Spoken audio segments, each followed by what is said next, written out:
Another deck review, folks. This one is the Tarot de Luz, and it's from this one company that I used to love their cards. It's a Spanish company. I can't remember the name of it off the top of my head. Anyway, the deck was $24.95, and I think I bought it on tarotarts.com. I think that's where I got it from. I can't remember. I buy decks like 4 or 5 at a time, and I review them later. So it's been a while since I purchased these, and I just thought it was kind of a cool deck by the artwork I saw on the front cover. Now, I haven't seen a review of it online yet, so I don't know what the cards even look like. I just liked that picture. That sold me, that one image alone. I thought it was just the coolest thing ever. I love hand-drawn artwork. I love decks that have that human touch to them because with all the AI going on now, I'm really trying to find more handmade decks. If I do pick up a AI deck by accident, if I like it, I'll keep it. But lately, unfortunately, I've been throwing them out. I know, but it is what it is. I just don't want AI decks. Yeah, this is from Fournier right there. Okay. And the deck, there's a brand right there. Okay. And it was $24.95. Let's check this thing out. It's your typical box. It's hard to open though. Sometimes you have to be careful. You're gonna bust the edges there. The little dog ears on it. The cards are not packed, which is kind of cool. So they're gonna come out nice and easy. All right. Let's first look at the guidebook here. Does the guidebook have anything in it? Usually they don't with this company. Let's see. They have your typical Celtic cross. Meanings are just standard. It doesn't look like they give a reverse meaning on the majors, the full, but on the, well, they don't on the full, but they do on the magician where it says reverse position. So I guess you can read this deck in reversals. Let's see the spread beside the Celtic cross I saw or whatever that was. It is a Celtic cross. I don't know what the numbers below are, 1 through 11. Oh, they're laying them out flat. Okay, that's what threw me off. So you see here, there's your Celtic cross and the staff coming up the side here. And they have all the cards laid out in a line for you. And then cards 5 and 6. What's 6 about? This is the card that crowns you. So I guess if you do it in a line, I'm assuming that if you want to read it in a line, the center is the theme. Or in the Celtic cross, the center is the theme. And that's what's blocking you, so to speak. So that's an interesting way to read it. It's just in a straight line. So the guidebook is just pretty basic, standard. There's nothing fancy or special about it. All right. Let me drop the camera down too so we can get a little closer in at this. But the card stock is actually really nice. It's got this, I don't know if they're linen or not. It kind of, or a plastic or PVC or, I like it. They have a nice feel to it. You know, and they, I like the back of them too. Now, the thing is, I don't think, well, gosh, okay, look, we're close. You see how it has a little circle right there? So you would know if it's reversed or not if you memorize that. So I'd probably, for me, if that's what the cards look like on all of them, I'm not going to read this deck in reverse. I'm going to read it upright. Okay? That's just me. You do what you want. But because of that right there, that tells me it's upright. So if it's upside down, it's going to kind of throw my intuition off. So I don't look. So when I read cards, as you notice on my channel, I always keep them face down first. Even if it's Lenormand, it doesn't matter. I keep everything face down first, and then I flip them because I always read like the center card as a theme with Lenormand, or with tarot, the center card as a theme, depending on the spread. Or the first position could be a theme. Again, it just depends on my spread that I'm using. I don't want to see anything. I always read cards blind, cold, and live. I do not want to guess. I don't want to know. I don't script anything. I like to do things just raw and off the cuff. That's how I like to read tarot, right? If I'm doing written tarot, we're on my website, wordofswift.com. I go into a lot of depth, like the full card here. I'm showing you the card up front. Has an aleph right there, right? The aleph, which is a Hebrew letter. It's the first letter of the Hebrew alphabet, and it's 2 yods and a vav. A vav is a connector. The yods are divine sparks. So what this is telling you is that this card is connected to the upper world and lower world, and the divine spark is what connects it. And so I go into a lot of depth in my writing on my website. So I'll sit with cards sometimes for 3 days. Like some of the articles that you see written on my site, I'll throw the cards down, but I don't write about it right away. I wait and I think about it. I try to think about the Hebrew, how I could tie it together. Because I like to really teach and go in the depth rather than your typical basic boring meanings. I like to really give you some depth. On YouTube, I read a little bit faster. As you see, I talk fast too, because I'm trying to share with you a lot in a very short amount of time. Okay, so I want to share that with you. So anyway, that's the 2 extra cards you get with this deck, and this one is just more like tells you what comes in it. Right, 78 cards. They're colored, and the instruction leaflet. And this is just a placeholder. Now, these cards are important because what I like to do is a protector card. So I usually put 1 card in front, 1 card in back. That way, when I put it in and out of the box, it won't wear off on the actual deck. It wears off on these extra cards. So that's what I use them for.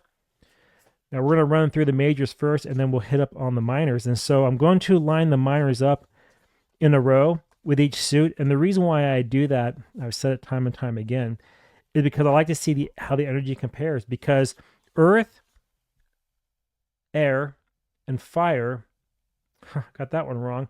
Water, air, and fire make up earth. Earth's what you manifest. And so the others are like the emotional things you can't really touch.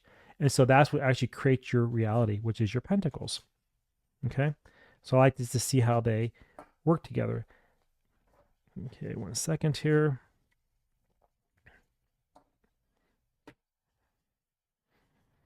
Yeah, this card quality though, nice. All right, so we're gonna kick this off with the Fool. And I'm telling you, I'm already in love with the artwork. This artwork is just phenomenal. Phenomenal. It has such deep, rich meanings in here. There's so much symbolism. And what I find cool about this card, there's no mountains in the background. You notice that? Just clouds, yellow vitality, a lot of life, a lot of positive energy here, a lot of trust. Pink is humanity. I have a guidebook too on wordwithatwist.com where I go into the colors of tarot. You can check that out if you want to. Just go to the site, go to the library, and you'll be able to find it there pretty easily. You have the eye with the, is that an egg, I think, in her hand? The heart. It's just beautiful, beautiful imagery. Really deep. The magician has the bet, which is the house, so it holds all the symbols. The eye there again. I love this deck. The infinity symbol. It's moon, sun. Wow. This is great. The high priestess. The empress. Beautiful work. Love it. So simple but so powerful, you know? Emperor.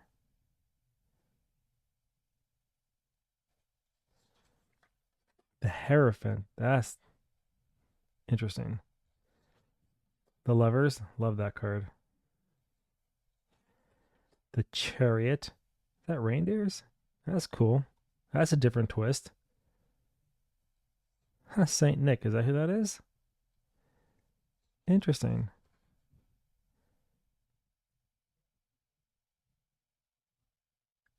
Okay. Justice.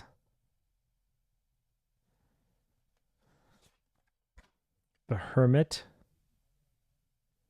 And they're following the Marseille tradition in the numbering, because in the Marseille, the numbers always add. It's always additive, never subtractive. And you will notice that when you look at the Rider-Waite versus a Marseille deck, numbers always add. Okay? That's kind of important too. And also, when you look at this, the Hermit's about inner reflection, right? Or it can also be about being a mentor or something like that.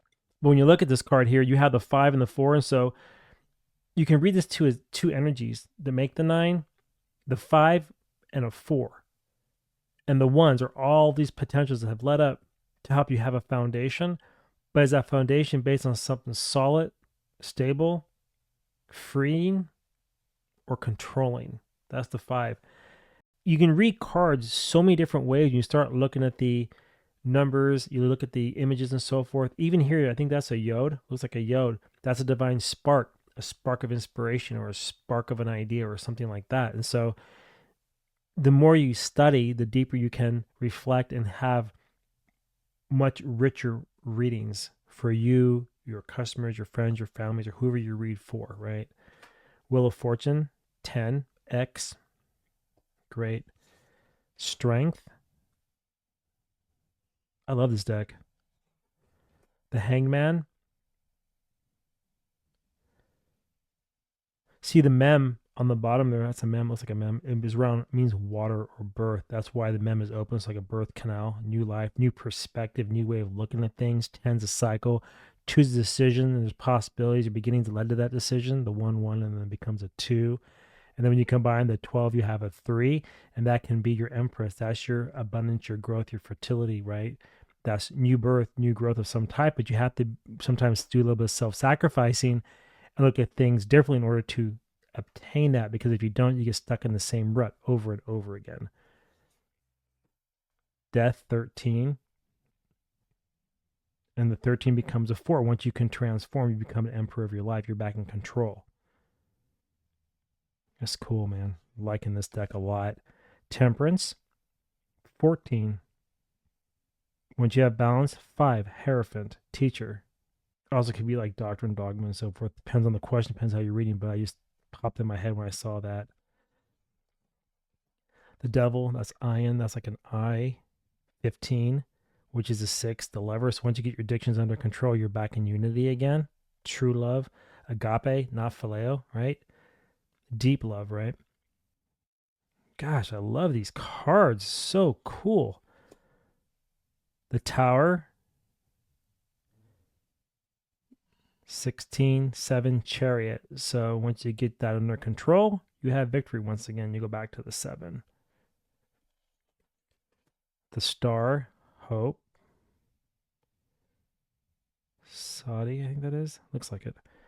Okay, then you have the Moon. Aren't these great? Do you like these cards? Drop your comments. Let me know. I am loving this deck a lot. I'm glad I bought it. That's an awesome Sun card. Huh. Judgment. Yep, getting out of that grave. Awakening to a promise. The rainbow. Never rain again. I think that's what that is, a rainbow with the gray clouds. Which means that once you awaken, then things will be different now. Because you're changing. You're making a positive change. And then the world, the end of the line. And you're going to start over now. Now you have the truth. What's funny too in Hebrew, Amet, that is a word that means truth, and that is the Aleph, which is the first card, right? Card 1, Aleph. And the Mem in Hebrew is the middle card. Okay, it's the middle letter. It's the Hangman. And so what the tradition teaches is that what the truth is, so Amet, you read Hebrew from left to right. And so when you go through all the cards, right, or you go through all the letters, you have the truth. Amet, you have the truth. Because you've already encapsulated all of it. There's another word called shakur, which is near the end. That's a lie. It ignores the rest of it. I haven't looked at the cards that spell that out, but I want to throw it out there because I thought that was kind of interesting. And if you like that type of teaching too, let me know. I could add more of that, but it probably more written than on the fly, because I like to really reflect on that to give you guys better meanings on things. So now we're going to go through the minors. Let me raise the cards up here. And I'll tell you something right now. I bet these things can shuffle beautiful because they feel so good. They feel really good. Okay, so we're going to line these up. No particular order. Let me toss the camera up a little bit, and we will run through these, the minors. I'm in love with this deck, so I'm not going to wait to the end. Buy it, for real. Okay, so we have the fire, ace, air, swords, wands, swords. And the thing is, remember too, these are active energies. There's another spread I do called elemental spread. I may have a tutorial here on YouTube, or it might be on my website. I don't remember right now. But the way it works is each position is the element. So it'd be like fire is to your north. And then you have, earth is to your north, fire is to your south. And then to your east is air. And then to your west is water. And then what's nice too is how they interplay. It can increase or decrease, right? So like fire and water decrease, it makes it steam. Fire and air increase makes it really turn to something crazy, like an inferno or something like that. Anyway, so these are the aces. I know I'm going off tangent here, but this this deck has just really popped my mind open right now. It's just such a wild deck. I love it. So these are the aces. Now we're going to go to the twos. Love that. That's great. That is so awesome. Now the threes. Oh, I love that three of wands right there. Very cool. Three of swords. That's interesting take on the three of swords. The honeycomb. No, it's anthill, I think. On the pentacles. I'm not sure what that is. Fours.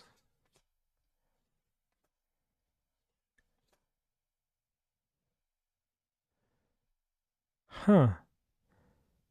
It's definitely not the Rider-Waite feel on this deck at all, which is fine, right? So you're going to read this probably based off color and some symbolism is how I would read with this deck most likely.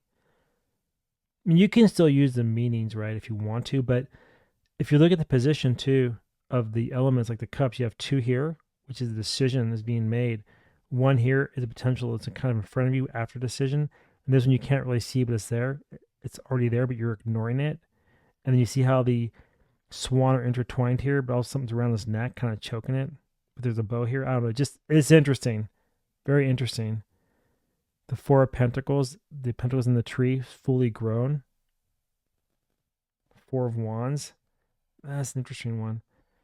Now we're gonna go to the five. The fives. You can definitely feel the destruction in that card. That's a wild card right there. After that, you have the six.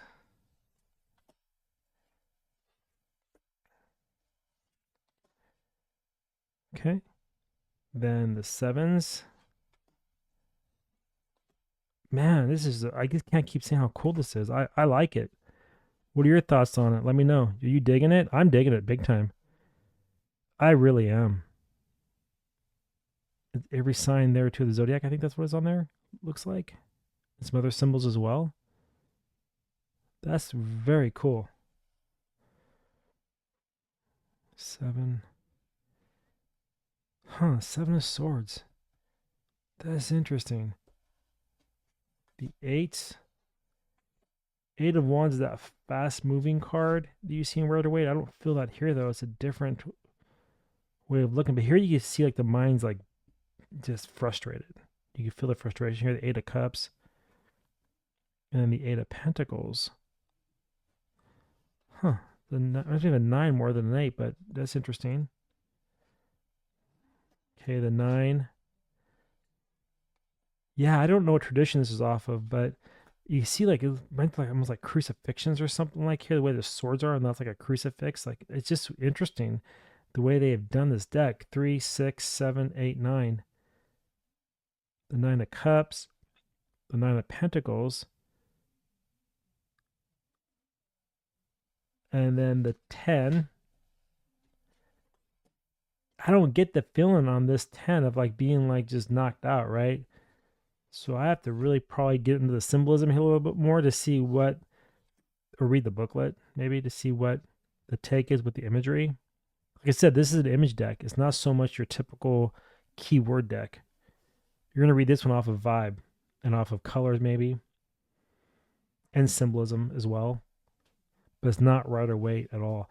Now we're going to the court cards. These are the pages. That's cool. Then the knight. Oh, interesting. It's on a lion or something. On a bird. That makes sense. Lion, king of the jungle, fire. That makes sense. Knight of swords is a bird flying. That makes total sense. Which would be a fish or something he's on. No, unicorn. Cups. Flying above the clouds. That's also intuition, so I can definitely agree with that. And then you have the pentacles. That's a horse also. Okay, and then we have the queen.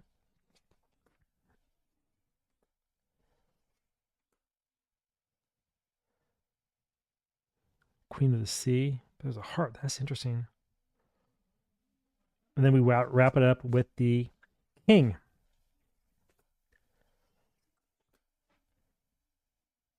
And I'm telling you, I absolutely love this deck. I would actually recommend it. I'm not going to read with it. I'm not going to shuffle with it. I don't think there's a need to on this particular video here. But if you enjoy this deck, let me know your thoughts on it. Do you like it as well, or is it just me? What's your thoughts on the artwork? What do you feel about it? If you read with this deck, what would you think? What are your thoughts when you look at the images here? Anyway, that's all I got for now. And until next time, I want to see y'all in my next video, reading, tutorial, or whatever. All right. Bye, everybody.